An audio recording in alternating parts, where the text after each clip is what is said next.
ঋণের অতলান্ত সাগরে দেশকে ভাসিয়ে দিয়ে গেছেন শেখ হাসিনা। গোপন রাখা হতো ঋণের প্রকৃত সেই তথ্য। গণ অভ্যুত্থানের সময় দেশ থেকে পালিয়ে যাবার পর একের পর এক বেরিয়ে এসছে উদ্বেগজনক সেই তথ্যগুলো। সিলন ফ্যামিলি ব্লেন্ডের কড়ালিকার আর সতেজ স্বাদের পারফেক্ট ব্লেন্ডে স্বপ্নেরা মিলুক টানা। একটি শিশু যে আজকে জন্মগ্রহণ করেছে তার মাথায় চেপে বসেছে 1,07,000 টাকার ঋণের বোঝা। শেখ হাসিনা সরকার যখন দায়িত্ব নিয়েছিলেন তখন দেশে বিদেশি ঋণের স্থিতি ছিল 2,76,830 কোটি টাকা, কিন্তু তার পদত্যাগের সময় দেড় দশকে সেই ঋণ বেড়ে হয়েছে 6 গুণ, 18,36,000 কোটি টাকা, যা দিয়ে অনায়াসে দেশের 3টি বাজেট দেয়া যেত। আদমশুমারি এবং গৃহগণনা 2022-এর ভিত্তিতে 2024-এর 1 জানুয়ারি দেশের মোট জনসংখ্যা 17,15 লাখ।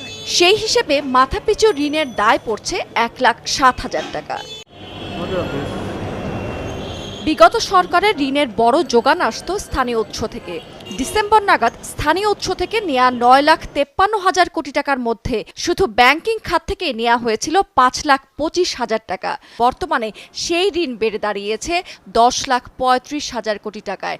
সরকারের অর্থের সেই যোগান দিতেই আজ দেশের ব্যাংক খাতে বিপুল পরিমাণ তারল্য সংকট দেখা দিয়েছে। বিপাকে পড়েছেন ভালো ব্যবসায়ীরা, পায়নি প্রত্যাশিত পরিমাণ ঋণ।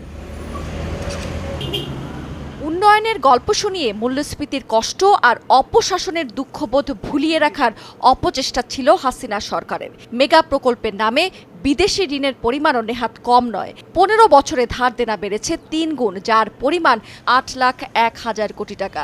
বিপুল পরিমাণ এই ঋণের দায় নিয়ে বিপাকে পড়েছে অন্তর্বর্তীকালীন সরকার। পরিস্থিতি সামাল দিতে পরিকল্পনার ছক কষছেন অর্থ উপদেষ্টা। এত বড় একটা ঋণের বোঝা নিয়ে আমরা শুরু করেছি, বরং না আমাদের জন্য টাস্কটা খুব ডিফিকাল্ট। আমরা যে ঋণ নিয়ে এটা সাস্টেন করে ফেরত দেবে কোনো একটা কত 20 বছর, এটা ডিফিকাল্ট। কারণ তাদের সাথে আলাপ করবে, নতুন প্রজেক্ট নয়, প্ল্যানিং মিনিস্টার করবে এগুলো, অর্থাৎ চ্যালেঞ্জ, বাট এগুলো আমরা ডেফিনেটলি সলভ করার চেষ্টা করি। ঋণের পাশাপাশি শেখ হাসিনা সরকারের আমলে অর্থ পাচারের পরিমাণও কিন্তু নেহাত কম নয়। যুক্তরাষ্ট্রভিত্তিক গবেষণা প্রতিষ্ঠান জেএফআইয়ের তথ্য মতে গত দেড় দশকে দেশ থেকে পাচার হয়েছে প্রায় 15,000 কোটি ডলার।